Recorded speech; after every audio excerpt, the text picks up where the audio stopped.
दोस्तों, आखिरकार जो अमेरिका का परिणाम है वो आ चुका है। बहुत स्वाभाविक है जिस प्रकार से रिपब्लिकन पार्टी या फिर डेमोक्रेटिक पार्टी अपनी ओर से जो लगातार कोशिशें कर रही थी मतदाताओं के पास जाने की, उनको रिझाने की, उनको मनाने की कि कैसे क्या पॉलिसी लेके वो आने वाले हैं, और आखिर जो परिणाम आया है वो डोनाल्ड ट्रंप की फेवर में आया है।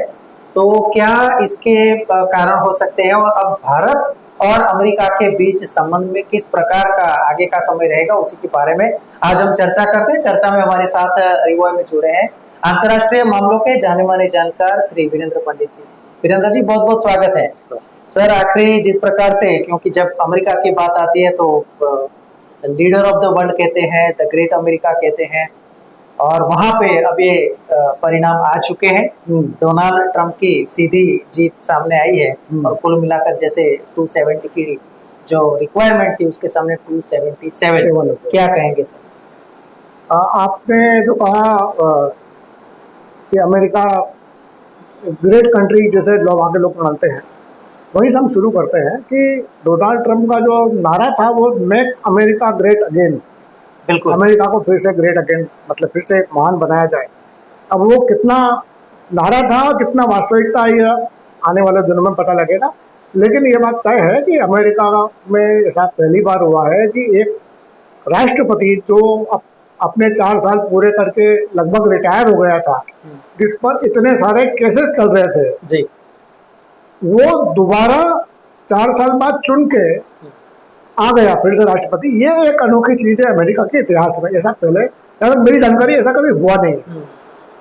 तो डोनाल्ड ट्रंप की निश्चित रूप से ये बड़ी जीत है कि उन्होंने अपनी सारी बाधाओं को पार करके और फिर से उन्होंने व्हाइट हाउस पर अपना एक तरह से कब्जा जमा लिया है।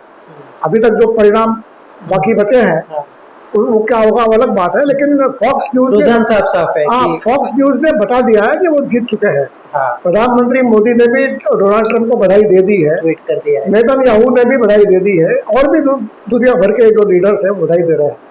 तो ये एक डोनाल्ड ट्रंप के लिए मैं कहूँगा ये व्यक्तिगत जीत ज्यादा है बजाय रिपब्लिकन पार्टी का। हालांकि रिपब्लिकन पार्टी ने फिर से जो सीनेट है, वहाँ का अपर हाउस है, उसमें मेजोरिटी फिर से 4 साल बाद हासिल कर ली है। यानी सेनेट अपर हाउस, जो अपर हाउस ऑफ पार्लियामेंट है, लोअर हाउस वहाँ का हाउस ऑफ रिप्रेजेंटेटिव है। जी जी, वहाँ पर डोनाल्ड ट्रंप ने जो अपनी जीत हासिल की है एज प्रेसिडेंट, ये उनकी व्यक्तिगत जीत मानता हूँ मैं। बिल्कुल। अच्छा सर, एक बात ये भी है कि जब सीधी टक्कर, पिछले सप्ताह भी हमने इसी टॉपिक पे जब चर्चा की थी, जब हम मतलब कह सकते हैं कि दोनों पैरेलल चल रहे थे, करीब उस स्टेज था 48%। हाँ, दोनों इक्वल स्टेज पे थे। अचानक मतलब ये पिछले हफ्ते में ऐसी घटनाएं हुई जिससे जो स्विंग है वो वहाँ पे दिखने को मिला, और खास करके वहाँ पे जो कुछ स्टेट्स है जिसपे पूरा दारोमदार था कि वहाँ पे क्या परिस्थिति है, उनकी सरकार बनेगी। क्या कहेंगे? मुझे लगता है उसमें 2-3 फैक्टर्स ने काम किया होगा। एक तो आपको याद होगा कि पिछले सप्ताह कुछ दिनों पहले ही दिवाली की बधाई देते हुए डोनाल्ड ट्रंप ने हिंदुओं के बारे में कि बांग्लादेश में हिंदुओं पर अत्याचार हो रहे हैं वगैरह वगैरह ये सब कहा था। इसके कारण मुझे लगता है कि जो traditional Hindu vote democratic party को गया था, उसका एक बड़ा हिस्सा रिपब्लिकन पार्टी को, डोनाल्ड ट्रंप को मिल गया, ऐसा लगता है मुझे।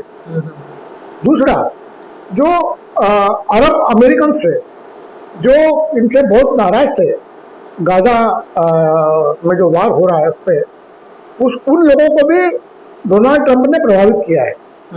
उनके वोट भी इनको मिले हैं। मुझे लगता है कि डोनाल्ड ट्रंप ने डेमोक्रेटिक पार्टी का काफी वोट अपनी तरफ आकर्षित किया है। अच्छा, ऐसा मुझे लगता है। अभी डिटेल्स आना बाकी है, लेकिन जो पहली रिएक्शन जो मुझे लगता है वो शायद यही हो सकता है। जी जी। अच्छा, पिछले कुछ सालों में जो खास करके जब रशिया और यूक्रेन का वॉर था, तो वहाँ पे जो जिस प्रकार से मशीनरीज यूएसए से भेजी जा रही थी, फंडिंग किए जा रहे थे, तो मतलब अमेरिका के जो मूल निवासी उनका भी एक विरोध था कि जब हमारे यहाँ हम टैक्स पे करते हैं और प्रोजेक्ट्स वहां पे चलाए बिल्कुल, जाते हैं, बिल्कुल। तो एक ये भी विरोध का कुछ कारण इस इलेक्शन से जुड़ा हम कह सकते हैं क्या? हाँ, क्योंकि डोनाल्ड ट्रंप ने कहा था कि मैं यूक्रेन का युद्ध रुकवा दूंगा, ये उन्होंने एक वायदा किया था 1 आध साल पहले जी। और शायद अमेरिका के लोगों को लगता हो कि ये बोरिस अपने ये रूस के राष्ट्रपति व्लादिमीर पुतिन से मिलकर ये युद्ध शायद रुकवा दें, तो उसके कारण ये बात सही है कि अमेरिका के बहुत सारे जो टैक्स पेयर्स वो नाराज थे। जो बाइडेन गवर्नमेंट जो लगातार यूक्रेन को हथियार और पैसा दे रही थी जी, उससे वो लोग नाराज थे कि हम अपने टैक्स का हिस्सा वहां क्यों भेज रहे हैं। हाँ। तो ये एक कारण ये भी हो सकता है कि लोग जो कमला हैरिस से नाराज रहे होंगे, मतलब डेमोक्रेटिक पार्टी से वो। और इसके अलावा मुझे लगता है कि पिछली बार जो बाइडेन को जो चुन के उन्होंने गलती की थी, ऐसा लगता था डेमोक्रेटिक पार्टी लोगों को कि ऐसे व्यक्ति को हमने क्यों चुना जो ठीक से खड़ा भी नहीं हो सकता था, बातें करते करते भूल जाता था, जिसको ये नहीं मालूम था कि कमला हैरिस उसकी वाइस प्रेसिडेंट है। इस तरह की कई चीजें उसके कारण भी डेमोक्रेटिक पार्टी के विरोध में एक माहौल धीरे धीरे बनता गया। अच्छा, ऐसी कोई संभावना थी कि अगर पहले ही डिक्लेयर कर देते कि भाई इस बार मतलब जो रिपब्लिकन पार्टी है वो मतलब कैंडिडेट के तौर पे अगर बात करें तो सीधा ही मतलब डेमोक्रेटिक पार्टी की बात करें तो जो बाइडेन नहीं लेकिन सीधा कमला हैरिस बनेगी, ऐसा अगर पहले डिक्लेयर किया होता तो क्या फर्क पड़ता? शायद ऐसा होता तो मुझे लगता है कि कमला हैरिस जीत भी सकती थी। अब देखिए, लेकिन अमेरिका में एक बड़ा हिस्सा जो क्रिश्चियन लोग हैं वो कंजर्वेटिव लोग हैं। अच्छा, वो महिलाओं के द्वारा मतलब महिलाओं को रूलिंग उसमें नहीं देखना चाहते।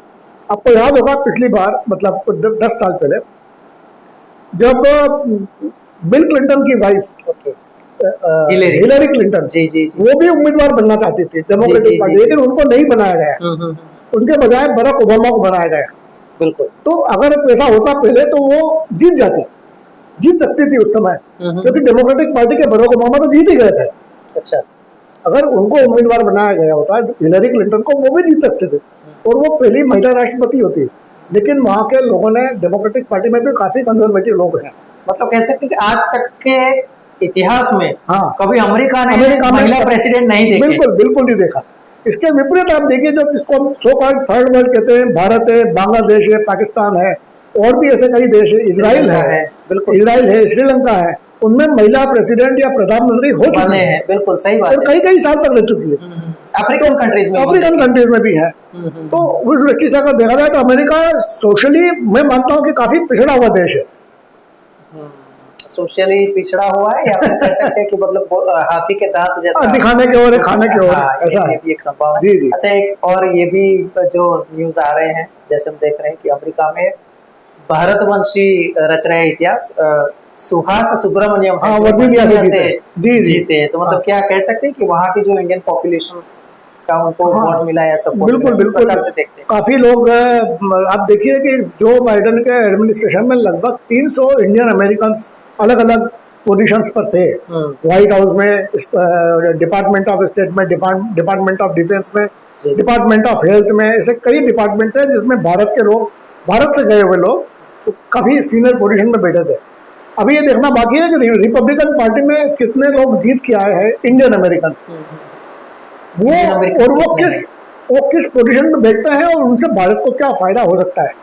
अच्छा, एक बाजू बात करें कमला हैरिस की और एक बाजू डोनाल्ड ट्रंप, दोनों मोदी जी तो अभी जैसे ट्वीट किया वो फोटो भी रखी है जी, काफी करीब दोस्त है। हाँ, आगे ये दोस्ती कितना मतलब भारत को क्या फायदा हो सकता है या भारत को अमेरिका को क्या उससे फायदा हो सकता है? और ट्रेड में जब कभी कभी डोनाल्ड ट्रंप के निवेदन ऐसे भी आते हैं जो भारत की थिंकिंग से विपरीत भी होते थे, तो अब क्या लगता है? देखिए, एक बात हमें समझ लेना चाहिए कि दोस्ती अपनी जगह पर है और अपने देश के हित अपनी जगह पर है। भारत में भी मोदी जी हैं, वो राष्ट्र का हित देखते हैं। डोनाल्ड ट्रंप वो भी अमेरिका का हित देखेंगे। व्लादिमीर पुतिन है, वो अपने रूस का हित देखते हैं। तो उसमें अपना हित छोड़ के कोई दूसरे को फायदा कराएगा ऐसा नहीं होता। एक मिडिल ग्राउंड होता है जहां पर दोनों अपने अपने विचार से थोड़ा कम ज्यादा करके एक दूसरे का बैलेंस कर लेते हैं। बैलेंस कर सकते हैं। तो उस दृष्टि से, लेकिन बिजनेस की दृष्टि से तो अभी क्या होगा, डोनाल्ड ट्रंप आगे क्या करेंगे देखना बाकी है। लेकिन इमीडिएट इफेक्ट जो इनकी डोनाल्ड ट्रंप की विक्ट्री का होगा, मुझे लगता है बांग्लादेश में हो सकता है, पाकिस्तान में हो सकता है। अच्छा, उनके क्या क्या असर पड़ेगा उन पे?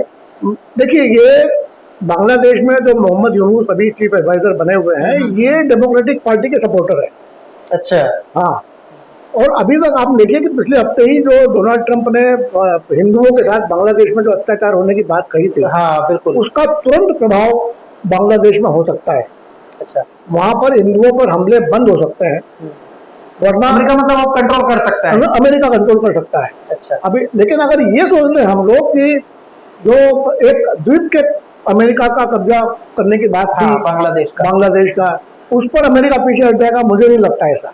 अच्छा, तो ये चेक्स एंड बैलेंसेस की पॉलिसी होती है, हर गवर्नमेंट में होती है, हाँ, हाँ। कि थोड़ा हम आगे बढ़ेंगे, थोड़ा तुम पीछे हटो, इस तरह से। तो भारत अगर ये सोच रहा है कि हमें बहुत ज्यादा फायदा हो जाएगा, मुझे ऐसा नहीं लगता है। कुछ स्थिति में फायदा हो सकता है। अच्छा, डोनाल्ड ट्रंप ने जैसे हाल ही में अभी इलोन मस्क की जो प्रशंसा की है टेक्नोलॉजिकल डेवलपमेंट के तौर पे और इकोनॉमिक ग्रोथ के तौर पे, किस प्रकार से देखते हैं? क्योंकि वो खुद, डोनाल्ड ट्रंप एक खुद बड़ा एंटरप्रेन्योर है और वो बिजनेसमैन ही है, पॉलिटिशियन बाद में है। वो बड़ी बात को भी मतलब सीधा प्रोत्साहन दिया जा रहा है, किस प्रकार से देखते हैं इस मामले को? बिल्कुल, मुझे लगता है एलन मस्क अब कुछ अगले कुछ महीनों में भारत में आ ही सकते हैं। अच्छा, हाँ, उनका इन्वेस्टमेंट, अब देखिए उनका जो इंटरनेट पर जैसे स्टारलिंक की जो बात चल रही है, जी, उसके आने की बात चल रही है, शुरुआत है वो। बिल्कुल, तो टेस्ला भी आ सकता है, है ना। तो ऐसी कई स्थिति हो सकता है। स्पेस में भी, स्पेस टेक्नोलॉजी में भी काफी भारत और इसरो, मतलब भारत का इसरो और स्पेस एक्स जो उनकी कंपनी है, उसके बीच में भी कुछ टेक्नोलॉजी शेयरिंग की बात हो सकती है। तो उस दृष्टि से डोनाल्ड ट्रंप के और एलन मस्क के आने से भारत को फायदा हो सकता है। बिल्कुल। अच्छा, जैसे इंडिया की हम बात करें तो यहाँ पे भी, जैसे राजस्थान की हम बात करें तो नॉर्मली हम देखते हैं कि हर 5 साल होता है, गवर्नमेंट चेंज हो जाती है, भले ही सालों से कांग्रेस भी रही है, सालों से बीजेपी भी रही है, पर अब पब्लिक सोचती है कि हम इस बार इस पार्टी को देंगे, या फिर जो सत्ता में है उनको इस बार नहीं लाना है। शायद इस बार भी अगर अमेरिका में देखें तो वही हमें देखने को मिला कि इस बार जब ट्रंप को मिला, यानी कि सीधी ओर से डेमोक्रेटिक पार्टी की हार हुई, क्या बदलाव आया है अमेरिका के जो मतदाता है उसको क्या सोच के मत देने जा रहे हैं? 2020 में चुनाव हुए, उस समय कोविड था पूरे दुनिया में, बिल्कुल, है ना। और कोविड के दौरान वहाँ के लोगों को लगा कि डोनाल्ड ट्रंप असफल हुए हैं। तो एक वो बड़ा कारण था कि जो डेमोक्रेटिक पार्टी की जीत हुई, ठीक है, वो कारण अब खत्म हो गया है। लेकिन उसके बाद में क्या हुआ, मिडिल ईस्ट में युद्ध चल रहा है अभी, यूक्रेन में युद्ध चल रहा है, चीन से अमेरिका के संबंध सुधर नहीं पाए, ठीक है ना। भारत से जो अच्छे संबंध थे वो बिगड़ने की तैयारी में है, तैयारी में थे। कनाडा, ये सारी चीजें जो है ट्रंप के फेवर में गई है, ऐसा मुझे लगता है। वहाँ के जो मतदाता है, इवन जो डेमोक्रेटिक मतदाता है, उनको लगा कि ट्रंप के आने से ज्यादा फायदा होगा, तो ये जो बाइडेन और कमला हैरिस की सरकार जो है ये असफल रही है। एक आईटी सेक्टर्स में एक प्रकार से माहौल या डर छा गया है कि अगर अब डोनाल्ड ट्रंप आए हैं या आ रहे हैं तो वहाँ पे जो अपने आईटी एम्प्लॉइज है इंडिया के, जो वहाँ पे मतलब जो आईटी का अपना जो धन है वो शायद मतलब वो एम्प्लॉय को वापस इंडिया। अब ये, हाँ, ये होनी जो इमिग्रेशन पॉलिसी एक बड़ा इशू था वहाँ पर, आपको याद होगा कि डोनाल्ड ट्रंप ने बहुत सारे लोगों को अमेरिका में आने नहीं देने की बात कही थी, और ये भी कहा था कि जो वहाँ पर लोग अनावश्यक घुस गए हैं, इलीगली भी घुसे, उन सबको देश के बाहर निकालने की बात थी। अब वो काम शुरू हो सकता है, क्योंकि ये इनका एक बड़ा इलेक्शन प्लैंक था, मतलब मुद्दा था ये। तो इमिग्रेशन पॉलिसी, H1B वीसा और नौकरियां, ये जो है मुद्दे, ये निश्चित रूप से। तो दूसरी बात एक और है कि जो आईटी सेक्टर है, अब उसमें वो इतना उसकी ग्रोथ हो चुकी है कि अब उसमें ज़्यादा लोगों के आने की ज़रूरत नहीं है।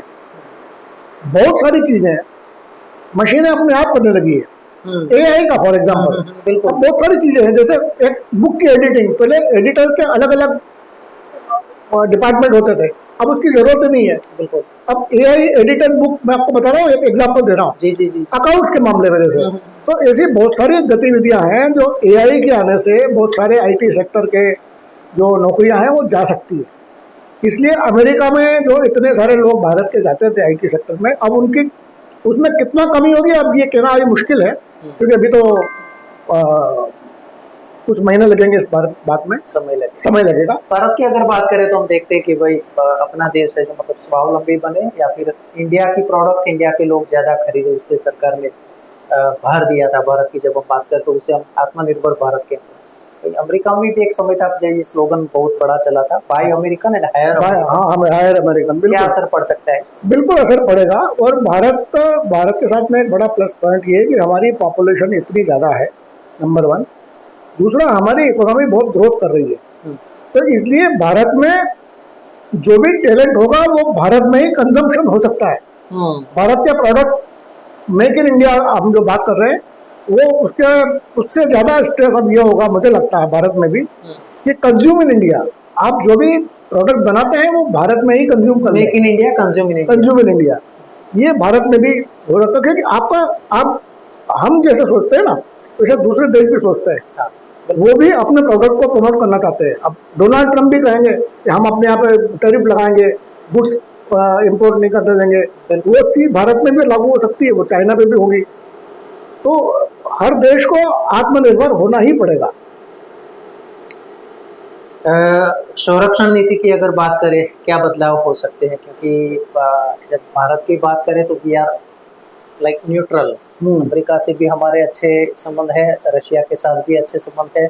जब तो डोनाल्ड ट्रंप को गले मिलते हैं मोदी जी, तब भी वो भाव हमें को देखने को मिलता है, या फिर पुतिन हो, किस प्रकार से देखते हैं? हमने अभी शुरू में बात की थी, डोनाल्ड ट्रंप बेसिकली बिजनेसमैन है, और उनको मालूम है कि अमेरिका का मुकाबला दुनिया में अगर किसी से है तो वो चाइना से है। तो वो कोशिश करेंगे कि चाइना को आइसोलेट करें। इसके लिए वो रूस का जो युद्ध है वो रुकवा सकते हैं, भारत को फिर से अपने पक्ष में ला सकते हैं, जापान और ऑस्ट्रेलिया और यूके के साथ में जो क्वाड है उसको फिर से ताकतवर बना सकते हैं, क्वाड को दोबारा ताकत। तो ये कुछ स्टेप्स जो मुझे लगते हैं कि जल्दी ही वो अगले कुछ महीनों में इम्प्लीमेंट कर सकते हैं। और एक आखिरी सवाल, जो पिछले 2 बार ऐसी हालत हुई कि जब मतलब ट्रंप पे गोली लगने वाली थी, वो बच गए, क्या एक मतलब जो सहानुभूति कह सकते हैं, उसका भी कुछ लाभ मिला हो, ऐसी संभावना है? कुछ हद तक काफी ऐसे लोग जो काफी एजेड लोग हैं, ट्रंप की उम्र भी 78-79 कुछ है ना, तो कम से कम उनकी एज ग्रुप के जो लोग हैं उनको लगता होगा, जैसे हमारे भी कहते हैं ना कि भगवान ने बचाया इनको, या भगवान का एक मिशन है इनके पास। तो वैसे लोग जो अगर 1-2% लोग ऐसे होंगे वोटर्स में, जिन्होंने इस कारण से इनको वोट दिया होगा कि इनको ईश्वर ने बचाया, तो इनका ईश्वर कुछ काम करवाना चाहता है इनसे, उससे और कुछ वो भी एक कारण हो सकता है, डेवलपमेंट कराना चाहता है। जिस प्रकार से सर हम देख रहे हैं कि यहाँ पे सिस्टम में जो हमें मिल रहा है परिणाम, जैसे Oklahoma, अरकानसास, Mississippi, Alabama, Kentucky, Indiana, south Carolina, Texas, Nebraska, West Virginia, Wyoming, north Dakota, south Dakota, Florida, ये सब जगह पे हम जैसे कि देख रहे हैं कि यहाँ पे ट्रंप ने बढ़िया जीत हासिल की। लुइसियाना, ओहायो, उटाह, और वहीं पे अगर देखें तो कमला हैरिस जो कि Maryland, new Jersey, Massachusetts, Delaware, New York, किस प्रकार से देखते हैं? न्यूयॉर्क जैसी बड़ी सिटी की बात करें, कोलोराडो की बात करें, जहाँ पे कमला आगे है। हाँ, न्यू जर्सी भी जैसा है ना, न्यू जर्सी में भारत के लोग काफी रहते हैं वहाँ पर, है ना। तो ये बात तो तय है कि दोनों के बीच में बहुत कड़ी टक्कर थी, हमने पिछली बार भी बात की थी, 48% पर थी, लेकिन जो लास्ट मिनट स्विंग हुआ हो, मुझे लगता है जो आखिरी के आप 2-4 दिन होते हैं ना, वो किसी भी चुनाव में बड़े महत्वपूर्ण होते हैं। तो पिछले 1 साल से जो कैंपेनिंग चल रही थी वो एक अपनी जगह पर है, लेकिन आखिरी के 8 दिन लास्ट मोमेंट में चलता है। तो पिछले 1 हफ्ते में जो, जैसे मैंने बताया कि भारत के समर्थन में डोनाल्ड ट्रंप ने हाँ, बांग्लादेश के मुद्दे पे जो फिर निवेदन उन्होंने दिया, अरब पे अत्याचार बंद। अरब अमेरिकन को उन्होंने बुलाया। उन्होंने कहा कि मैं यहाँ पर युद्ध में हस्तक्षेप करूंगा, इजराइल के साथ युद्ध रुकवाऊंगा। तो ऐसे फिर इसके अलावा क्या है, हिस्पैनिक्स जो साउथ अमेरिका से जो लोग आके अमेरिका में बसे हैं, बसे उत्तर उत्तर अमेरिका में, बसे। हाँ, उन लोगों को भी उसने काफी पैम्पर किया, मतलब उनको भी साथ लाने की कोशिश की। तो ये 3-4 बड़े ग्रुप्स हैं जो इन्होंने कैप्चर किए पिछले कुछ महीनों में, एक हफ्ते 10 दिन में, और इनके साथ बड़ी बड़ी मीटिंग्स की है डोनाल्ड ट्रंप ने। तो उससे मुझे लगता है काफी फर्क पड़ा है डोनाल्ड ट्रंप के वोटिंग पैटर्न पर। बिल्कुल। तो यानी दर्शकों कह सकते हैं कि जिस प्रकार से अभी अमेरिका में डोनाल्ड ट्रंप की जीत हुई है, दोबारा उनकी पार्टी आई है, मतलब कह सकते हैं कि एक ऐसा लीडर जो एक बार अपनी 4 साल की टर्म पूरी करता है, दोबारा भले ही वो हारता है, लेकिन तीसरी बार यानी उनका तीसरा टर्म है जब वो इलेक्शन के लिए लड़े थे, और इस बार दोबारा वो सत्ता पे आए हैं। तो अभी देखते हैं कि भारत और अमेरिका के रिलेशन आगे और कितने मजबूत होंगे। एक बात कहना वीरेंद्र जी, मुझे लगता है कि जहाँ तक मुझे जानकारी है, डोनाल्ड ट्रंप अमेरिका के इतिहास में एकमात्र ऐसे व्यक्ति हैं जो 3 बार राष्ट्रपति का चुनाव लड़े। बिल्कुल। हाँ, एक बार वो हारे, लेकिन 2 बार जीते। 2 बार ये अनोखे व्यक्ति हैं इस बारे में। तो वीरेंद्र जी बहुत बहुत धन्यवाद, आपने जो जानकारी दी, आपका बहुत बहुत धन्यवाद। शुक्रिया। तो दर्शकों, हम आशा रखते हैं कि आज का ये वीडियो आपको भी पसंद आया होगा, और इसी प्रकार से अंतर्राष्ट्रीय मामलों की जानकारी के लिए भी आप हमारे चैनल को सब्सक्राइब करें। अगर ये वीडियो आपको पसंद आया है तो लाइक करें। धन्यवाद।